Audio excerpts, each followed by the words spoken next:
On va prier ensemble pour la prédication de ce matin. Seigneur, nous voici devant toi ce matin pour nous plonger dans ta parole. S'il te plaît, éclaire-nous. Aide-moi à m'exprimer avec clarté. Je te supplie, Seigneur, de m'accorder ton aide. Dirige nos cœurs vers toi et que nous recevions ta parole. Bénis aussi nos enfants et leurs moniteurs. Par Jésus-Christ. Amen. Alors je fais une courte pause dans la série de prédications sur Tite pour nous intéresser à l'actualité et plus précisément à ce qui se passe en ce moment et depuis maintenant un bon mois du côté d'Israël. Et je suis heureux qu'à plusieurs reprises ce matin on ait parlé de Jésus, le prince de paix. On va en reparler ce matin dans la prédication. Pourquoi ce sujet? Il m'a été suggéré par Emmanuel. Bien parce qu'on entend beaucoup de choses sur ce qui se passe en ce moment entre l'État d'Israël et le Hamas dans la bande de Gaza, et puis surtout ce qui se passe dans les pays autour. Les médias nous abreuvent d'une quantité d'informations incroyables, et parfois ces informations sont contradictoires. Les uns sont pour les uns, les autres sont pour les autres, et puis il y en a certains qui ne prennent pas parti, qui essayent d'avoir un point de vue parfois un petit peu plus équilibré, mais difficile de s'y retrouver dans l'amas d'informations qui nous est donné aujourd'hui. Alors, en prêchant sur ce sujet, je ne veux pas prendre un parti politique. Ce n'est pas une prédication politique, mais une prédication biblique. Ce que je voudrais, c'est que nous ayons un regard biblique sur ce qui est en train de se passer en Israël et dans les pays autour. Et j'ai surtout à cœur qu'on puisse voir, discerner, commencer à discerner le plan de Dieu dans tout cela et qu'on lève nos regards vers celui qui est le maître de l'histoire, parce qu'on est en train d'assister à quelque chose d'historique. Et qui est le maître de l'histoire? C'est notre Seigneur. Alors, on va voir plusieurs points ce matin. J'ai à cœur de faire une petite mise au point sur le chrétien et l'antisémitisme. Faire aussi une petite rétrospective historique, voir un petit peu ce que la Bible nous dit au sujet de l'histoire d'Israël, avant de voir quelques prophéties, les mettre en rapport avec l'actualité. Et pour terminer, on lèvera un petit peu les yeux vers le Seigneur et on essaiera de tirer des leçons pour nous de ce qui se passe aujourd'hui. Mais d'abord, un point sur être chrétien et l'antisémitisme. Et la première chose que je veux affirmer, c'est qu'on ne peut pas être chrétien et antisémite. L'antisémitisme, c'est la détestation du juif ou du peuple juif. Ne pas aimer les juifs. Et il n'est pas possible, bibliquement parlant, de se prétendre chrétien et de détester, de haïr, voire même de ne pas aimer le peuple juif. C'est une affirmation qui est tout à fait catégorique parce que Dieu est tout à fait catégorique à ce sujet. Et la Bible nous donne un point de vue qui est absolument entier. La première des raisons pour laquelle un chrétien ne peut pas être antisémite, c'est que Jésus est juif. Être chrétien, c'est être un disciple de Jésus. Donc, ne pas aimer les juifs, c'est ne pas aimer Jésus. Et on ne peut pas être chrétien si on n'aime pas Jésus. Jésus a dit, on trouve ça dans Jean 15, 23, « Celui qui me hait est aussi mon Père ». Donc, on ne peut même pas dire que l'on croit au Dieu de la Bible si l'on n'aime pas les Juifs. Ce n'est pas possible. C'est une contre-vérité.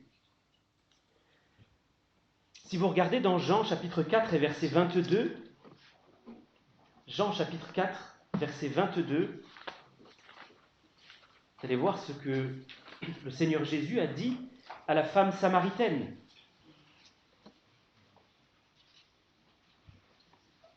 Jean 4, 22, « Vous, les Samaritains, vous adorez ce que vous ne connaissez pas. Nous, Juifs, nous adorons ce que nous connaissons, car le salut vient des Juifs. » Le Seigneur Jésus est Juif, c'est lui qui nous accorde le salut. Alors, j'y reviendrai un petit peu plus en détail. Ça ne veut pas dire que l'on doit être d'accord avec toutes les décisions politiques qui sont prises par l'État d'Israël. Mais fondamentalement, il est impossible d'être disciple de Jésus et antisémite. C'est impossible. Et j'y reviendrai aussi, mais même dans les pays qui aujourd'hui sont en guerre,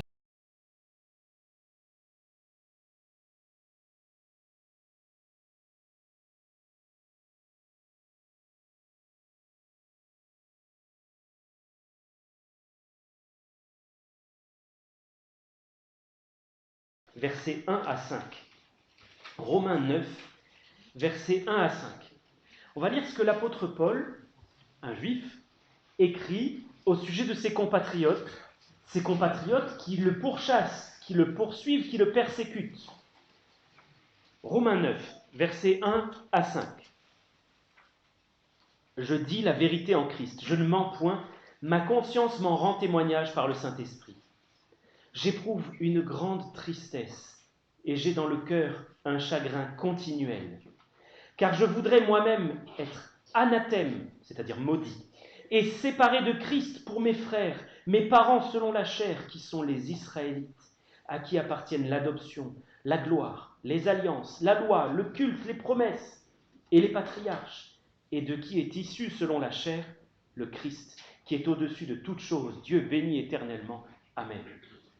L'apôtre Paul, même face à ses compatriotes qui le pourchassaient et le persécutaient, restait affligé. Il n'était pas du tout animé par des sentiments de haine, mais d'un amour profond, à tel point qu'il aurait même, si cela était possible, accepté d'être maudit si cela pouvait servir au salut de sa nation. Donc même Paul, qui aurait eu des raisons d'en vouloir à ses compatriotes, n'a pas choisi le chemin de la haine et au contraire, il a choisi de résolument s'attacher au chemin de l'amour. Plus tard, dans 1 Thessaloniciens, il va parler de ces mêmes Juifs comme de ceux qui ont fait mourir le Seigneur Jésus, ceux qui ne plaisent point à Dieu, qui sont ennemis de tous les hommes, quand ils empêchent de répandre l'Évangile. Oui, parce que c'est une vérité, c'est un fait. Lorsque quelqu'un s'oppose à ce que l'Évangile soit répandu, il se rend ennemi de tous les hommes. Mais, il n'y a aucune raison biblique d'en vouloir à Israël. Donc un chrétien ne peut pas être antisémite, et ça c'était notre premier point. Je voudrais maintenant faire un tout petit peu d'histoire, et je précise qu'il s'agit de l'histoire biblique, pour comprendre un petit peu mieux ce qui se passe aujourd'hui sur ce territoire qui, pendant un temps, s'est appelé la Palestine, qui aujourd'hui s'appelle l'État d'Israël, sur lequel il y a un tout petit bout de territoire qui s'appelle la bande de Gaza. Puis vous avez peut-être entendu des noms comme la Cisjordanie, la Jordanie, la Transjordanie. Alors, je ne vais pas faire un cours de géographie ni de géopolitique, mais simplement nous rappeler ce que la Bible dit au sujet de ce territoire. Parce qu'en réalité, c'est la possession de ce territoire qui cristallise beaucoup de tensions. Si Israël, l'État d'Israël, est aujourd'hui en possession de ce territoire, terre promise, ce n'est pas parce qu'une résolution de l'ONU a été votée. Ce n'est pas non plus parce qu'un jour de mai 1948, l'agence juive a décidé de proclamer l'indépendance de l'État d'Israël et la possession de ce territoire. Si aujourd'hui l'État d'Israël occupe ce territoire, c'est pour une seule raison, parce que c'est la volonté de Dieu. Et on va regarder dans Nombre, chapitre 33, verset 53. Nombre 33, verset 53.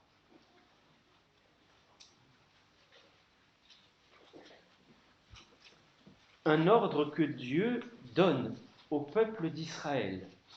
Il dit, vous prendrez possession du pays et vous vous y établirez, car je vous ai donné le pays pour qu'il soit votre propriété. C'est par un acte souverain de Dieu. Vous prendrez possession de ce pays parce que je vous l'ai donné.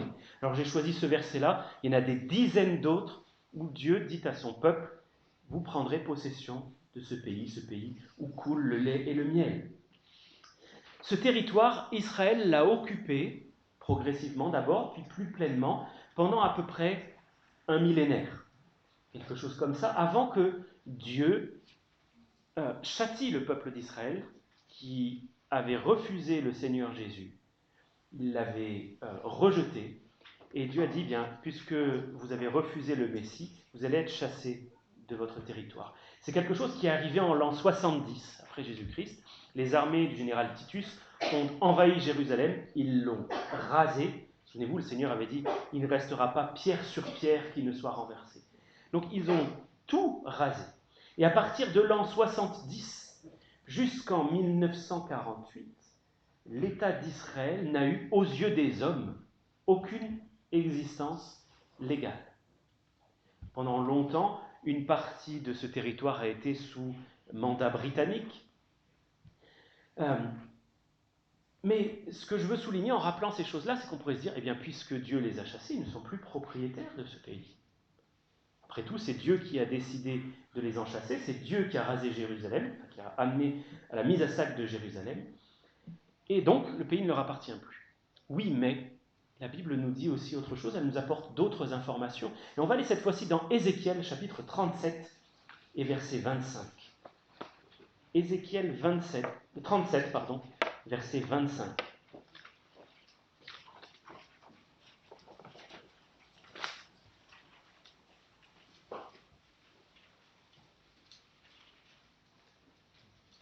Il est question des Juifs, donc du peuple d'Israël, et il est écrit qu'ils habiteront le pays que j'ai donné à mon serviteur Jacob, et qu'ont habité vos pères.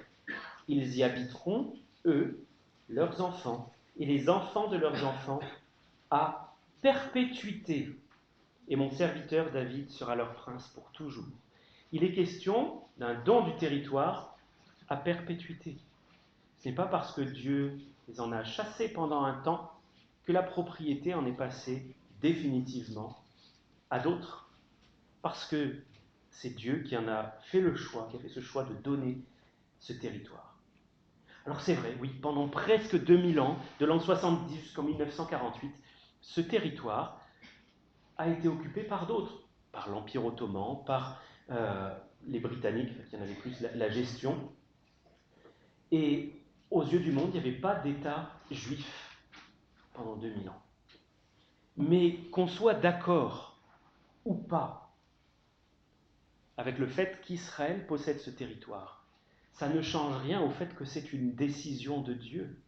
Que les hommes s'élèvent contre ne changera rien au fait que Dieu a décidé certaines choses et qu'il les accomplira. Regardez avec moi dans Ésaïe, chapitre 66 et verset 8. Ésaïe 66, le dernier chapitre d'Ésaïe, verset 8.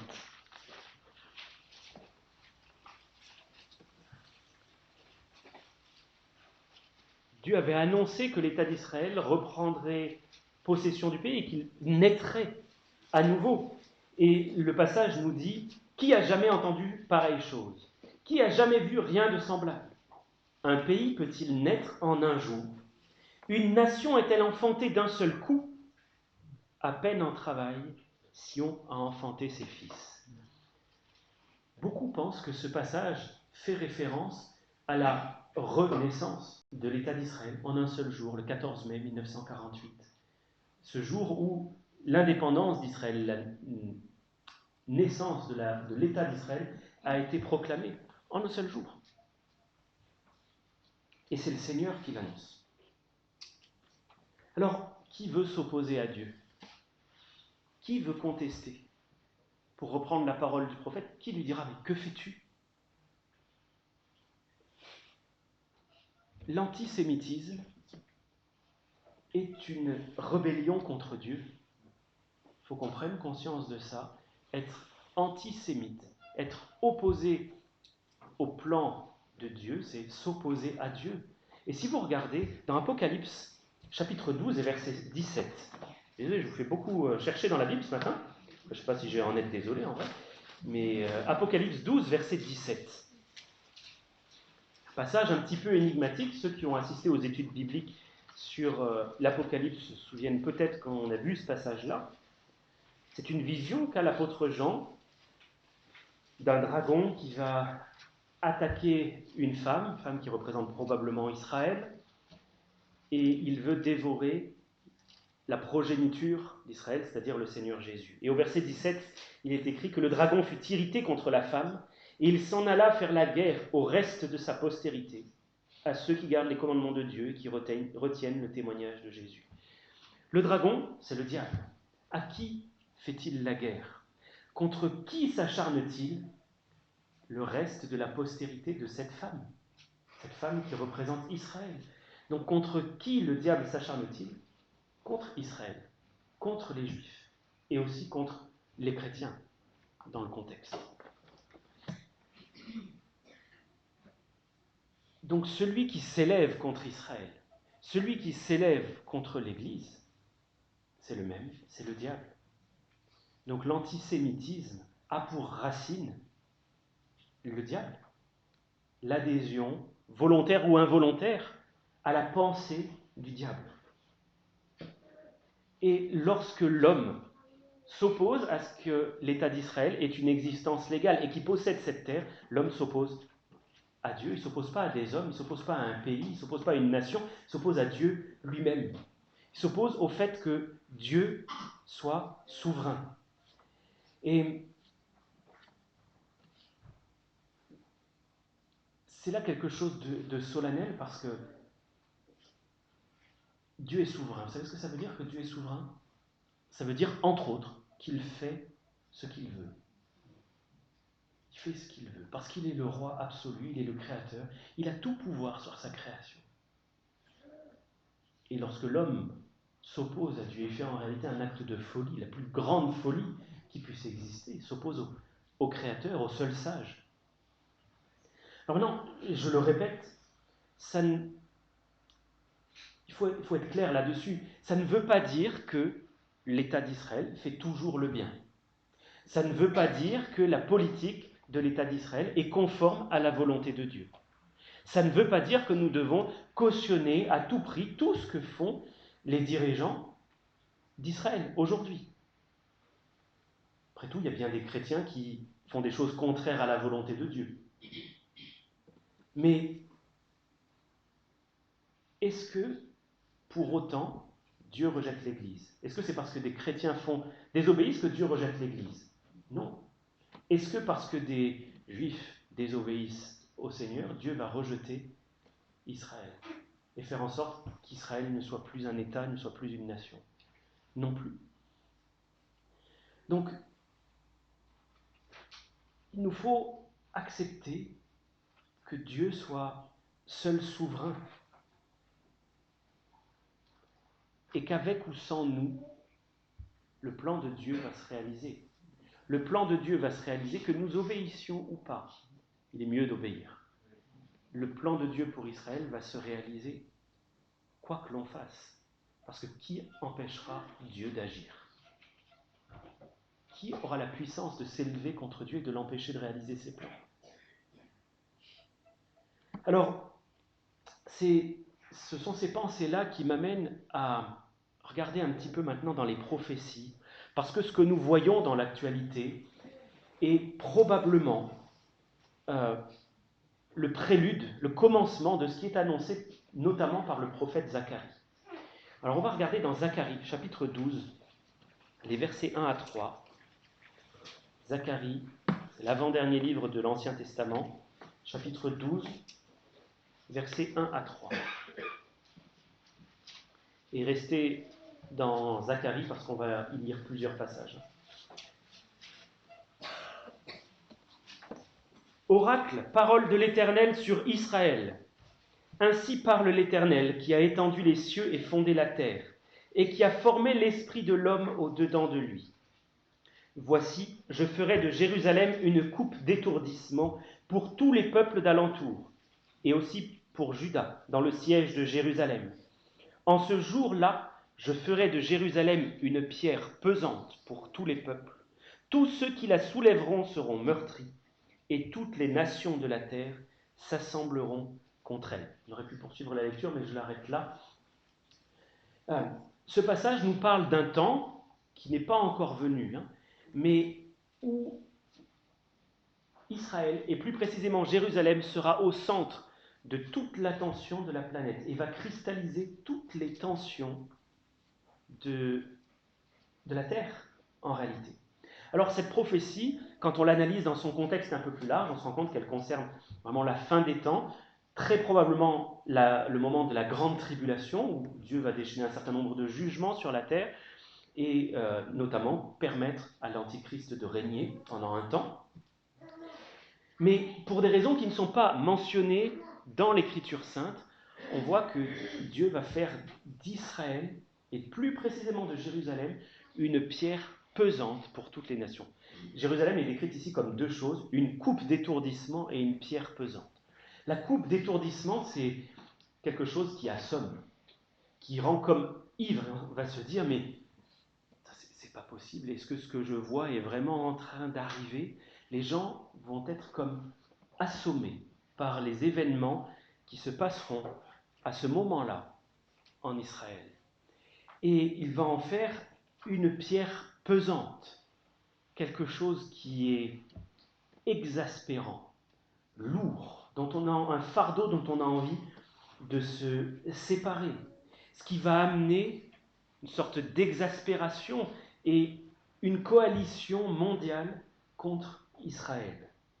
Toutes les nations de la terre s'assembleront contre elle, parce qu'à un moment, il y en aura tellement assez de ce conflit et de la présence d'Israël sur cette terre-là que la plupart des nations dans le monde vont s'assembler contre Jérusalem pour essayer de la détruire. Donc les événements auxquels nous assistons aujourd'hui ne sont pas encore l'accomplissement de cette prophétie, à proprement parler, mais sont les premières étapes qui vont permettre très probablement son accomplissement dans les temps à venir. Quand? Bien malin celui qui pourra y répondre, et la Bible nous dit que pas possible de répondre et de connaître exactement l'agenda du Seigneur, mais nous voyons là, par petites touches, le tableau qui est en train d'être peint sous nos yeux pour amener à ces éléments de la fin des temps. Et en repassant toutes ces choses dans mon esprit, j'ai eu à cœur vraiment de lever les yeux vers le Seigneur parce qu'il y a quelque chose d'assez fantastique quand on analyse l'histoire récente d'Israël. Même quand on analyse son histoire ancienne d'ailleurs, mais plus récemment. Est-ce que vous savez quelle est la taille d'Israël, du territoire? 470 km du nord au sud et d'est en ouest, au plus large, 135 km. Pas bien grand. C'est à peine plus grand que la Nouvelle-Calédonie, qui est une toute petite île au fin fond du Pacifique. Depuis 75 ans, ce tout petit territoire existe.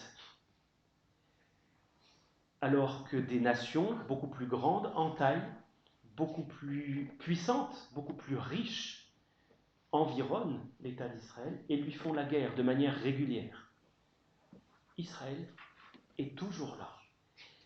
Et en voyant donc cette histoire récente, je me dis, mais ce n'est pas parce qu'Israël est puissant, ce n'est pas parce qu'Israël est riche qu'il subsiste. C'est pour une seule raison, parce que Dieu veille sur Israël comme sur la prunelle de son œil, et qu'il ne permettra pas que quiconque entrave ses plans. Il a annoncé dans la parole qu'il sifflerait tous les Juifs pour qu'ils se réunissent progressivement sur le territoire. C'est ce qui est en train de se passer depuis plusieurs années. De plus en plus de Juifs se réunissent en Israël et s'y trouvent d'ailleurs en plus grande sécurité que parmi les nations où il n'y a pas forcément la guerre. Pourquoi? Parce que Dieu veille sur Israël. Aujourd'hui, l'histoire d'Israël est un flambeau qui atteste de la puissance de Dieu, de sa fidélité. Dieu a décidé qu'il ferait d'Israël une lumière pour toutes les nations.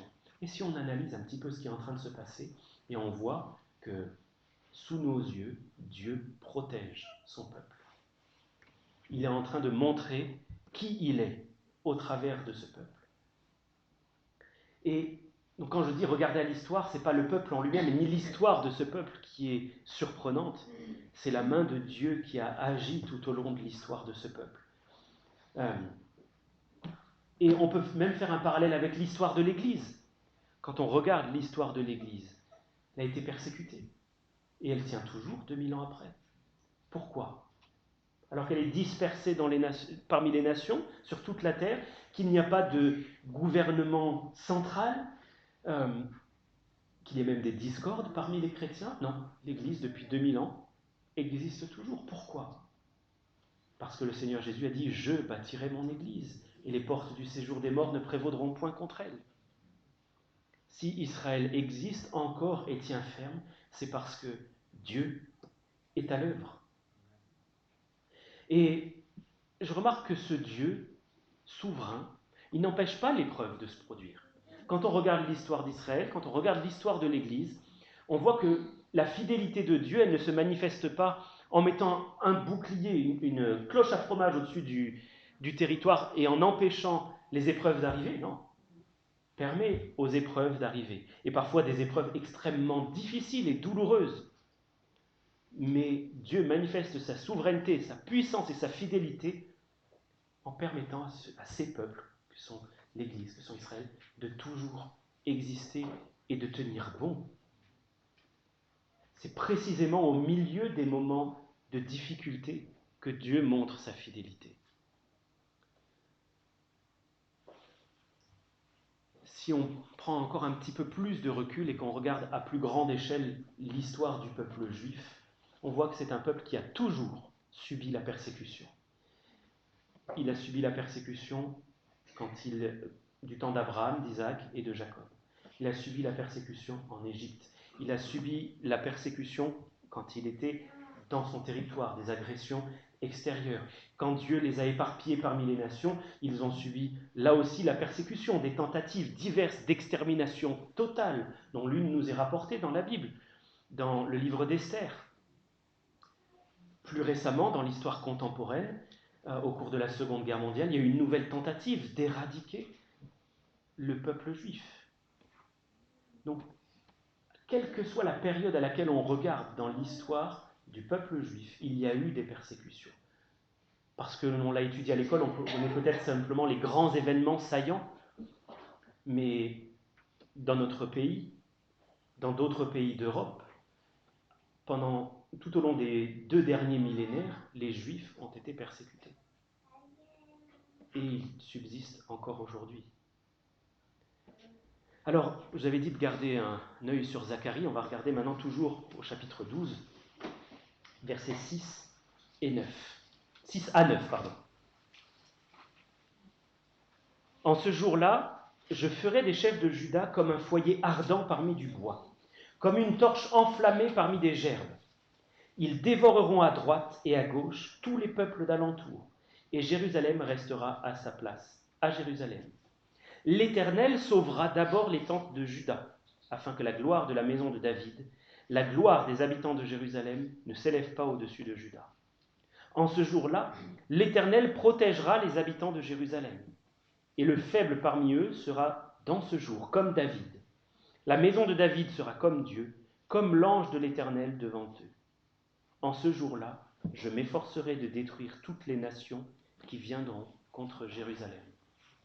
Qui est-ce qui est le héros de l'histoire là? C'est Dieu. Qui est-ce qui agit? Qui est-ce qui protège? Qui est-ce qui défend? Qui est-ce qui intervient? Qui est-ce qui fortifie? C'est Dieu. C'est Dieu qui est le héros de cette histoire, c'est Dieu qui est le héros de l'histoire d'Israël, c'est Dieu qui est le héros de l'histoire de l'Église. Et notez bien qu'à ce moment-là, le moment qui est prophétisé ici, Israël n'est pas encore revenu de tout cœur au Seigneur. Il est au milieu des plus grandes épreuves. Toutes les nations de la terre sont en train de se coaliser pour venir l'attaquer, mais Israël est toujours dans la désobéissance vis-à-vis du Seigneur. Ils n'ont toujours pas reconnu Jésus comme le Messie qui a été envoyé. Mais que fait Dieu, plein de grâce? Il vient quand même soutenir son peuple et le fortifier. Et ces grandes épreuves, elles vont amener le peuple d'Israël à reconnaître Jésus. Et si vous regardez maintenant le verset 10 de Zacharie 12, alors, en plein milieu de toutes ces épreuves, alors je répandrai sur la maison de David et sur les habitants de Jérusalem un esprit de grâce et de supplication. Et ils tourneront les regards vers moi, celui qu'ils ont percé. Ils pleureront sur lui comme on pleure sur un fils unique. Ils pleureront amèrement sur lui comme on pleure sur un premier-né. C'est au milieu de cette fournaise, de cette énorme épreuve, que Dieu va répandre sur son peuple cet esprit de repentance, de grâce, de supplication. Seigneur, sauve-nous. Nous tournons les regards vers toi que nous avons rejeté, toi que nous avons percé. Et il va y avoir donc parmi le peuple juif des conversions massives, à ce moment-là, en plein milieu de cette grande tribulation, dans une époque où le monde est globalement dirigé par l'Antichrist, par le diable. Le peuple d'Israël va se tourner massivement vers son Dieu et reconnaître le Seigneur Jésus comme sauveur. Et comme l'apôtre Paul le dit, à ce moment-là, alors, ce sera comme une vie d'entre les morts. Un passage de la mort à la vie. Mais avant, il faut que des choses terribles se produisent. Il y a cette coalition de nations.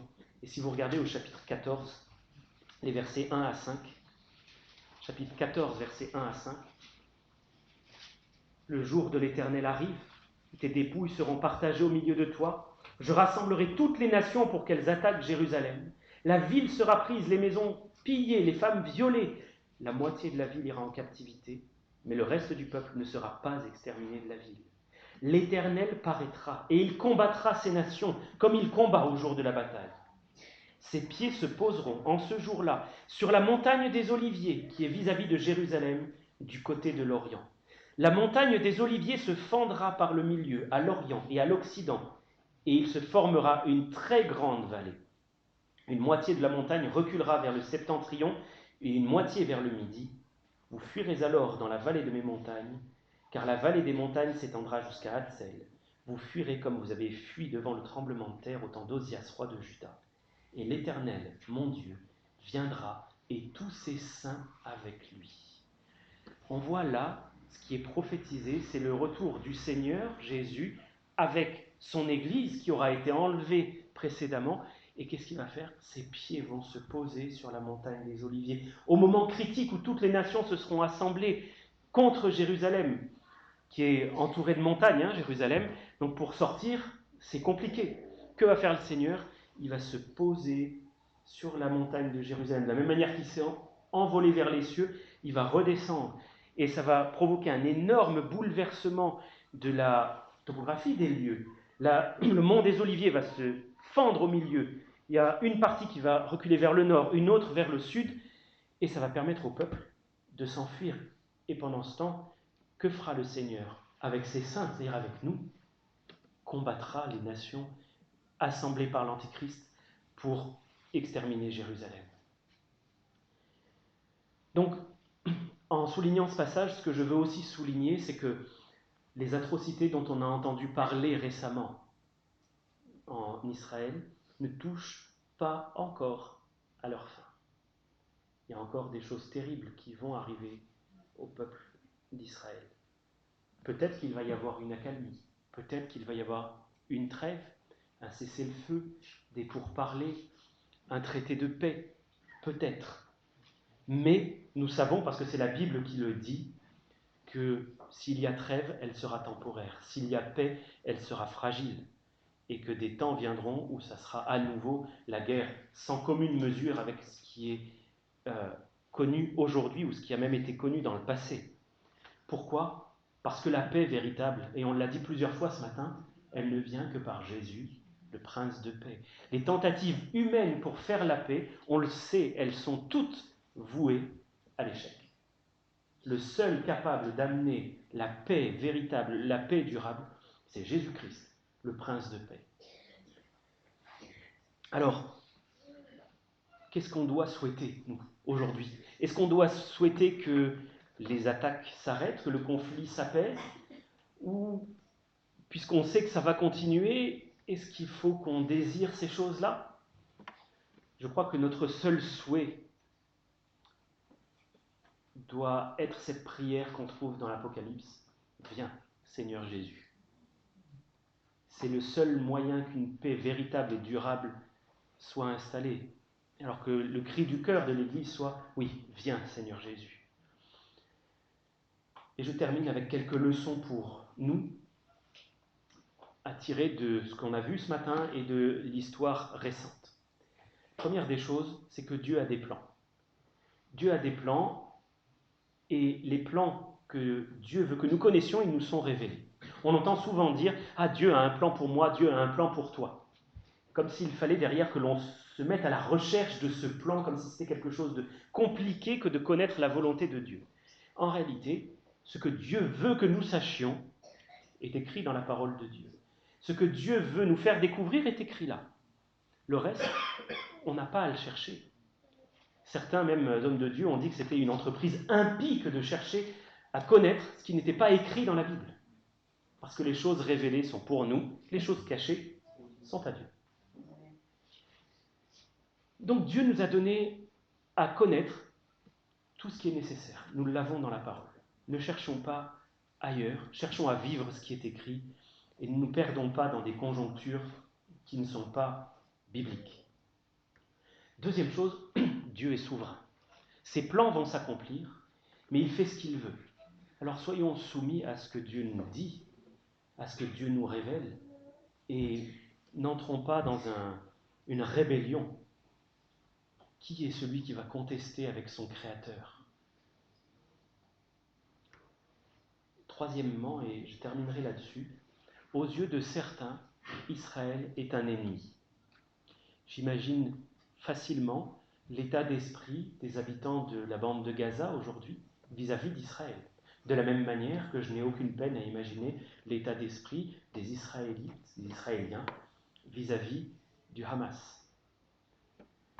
Beaucoup de haine. Mais que ce soit au milieu d'Israël comme au milieu de Gaza, il y a des chrétiens. Il y a des enfants de Dieu. Des enfants de Dieu à qui le Père dit « Aimez-vous les uns les autres » et à qui il dit aussi « Aimez vos ennemis, bénissez ceux qui vous maudissent, priez pour ceux qui vous persécutent. » Alors, comment considérer ces peuples-là? Comment les chrétiens de Gaza doivent-ils considérer Israël? Ils doivent l'aimer. Ils doivent l'aimer parce qu'Israël est aimé par Dieu. On avait lu tout à l'heure dans Romains, l'apôtre Paul qui avait dans le cœur un chagrin continuel parce qu'il aurait voulu le salut de ce peuple. Les chrétiens, quelle que soit leur origine, qu'ils soient à Gaza ou qu'ils soient à Rissorangis, doivent désirer ardemment que Israël connaisse le Messie. Notre position, à nous, devrait, je crois, éviter d'être politique pour être biblique, profondément biblique. Le monde essaye de nous faire prendre un parti politique, nous faire adhérer à telle ou telle opinion. Il me semble que le chrétien devrait avoir à cœur de s'attacher à la Bible, point, et de laisser la politique à ceux qui font la politique. Rappelez-vous que ce que vous voyez dans les médias, ou ce que vous lisez, ou ce que vous entendez, va présenter toujours un point de vue orienté, biaisé, qui sert l'objectif de quelqu'un. Et ce quelqu'un, c'est pas Dieu. Donc nous avons à nous attacher profondément à ce qui est écrit dans la Bible et déplorer, oui, qu'il y ait du malheur, qu'il y ait des gens qui souffrent. Ça, oui, nous pouvons le déplorer de tout cœur et prier pour les nations qui sont en souffrance. La dernière chose que je veux souligner, nous n'avons pas le temps de le lire, mais c'est ce passage où les seigneurs, à la fin des temps, assemblent devant lui les nations et il sépare les uns des autres comme il sépare les brebis d'avec les boucs. Et il va dire aux uns, venez vous qui êtes bénis de mon Père, parce que j'ai eu faim, vous m'avez donné à manger, j'ai eu soif, vous m'avez donné à boire, j'étais nu et vous m'avez vêtu. Et puis il va dire aux autres, allez dans le feu éternel, maudit, le feu qui a été préparé pour le diable et pour ses anges, parce que j'ai eu faim et vous ne m'avez pas donné à manger, j'ai eu soif, vous ne m'avez pas donné à boire, j'étais nu et vous ne m'avez pas vêtu. Les uns comme les autres vont répondre, mais Seigneur, quand avons-nous vu avoir faim, avoir soif, être nu, et quand est-ce qu'on t'a donné à manger ou pas donné à manger?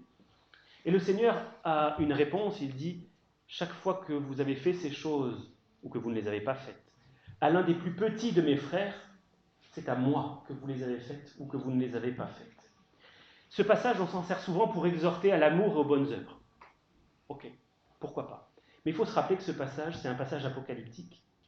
C'est un passage qui est à prendre dans le contexte de la fin des temps et qui nous parle, oui, de faire du bien, mais surtout d'une prise de position envers les plus petits des frères du Seigneur. Qui sont-ils les plus petits des frères du Seigneur, sinon le peuple d'Israël ? Dans la toute fin des temps, le Seigneur jugera les nations en fonction du statut qu'ils auront adopté vis-à-vis d'Israël. Est-ce que vous avez porté secours aux plus petits de mes frères ou est-ce que vous les avez même seulement ignorés ? Chose que vous n'avez pas faite.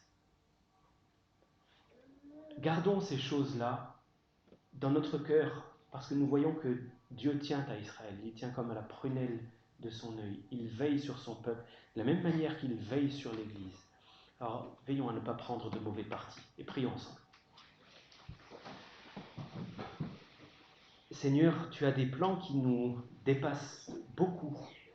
Tu nous parles à plusieurs reprises de coupes d'étourdissement, de pierres pesantes, de choses absolument incroyables que nous ne pourrions pas croire si on ne les voyait pas.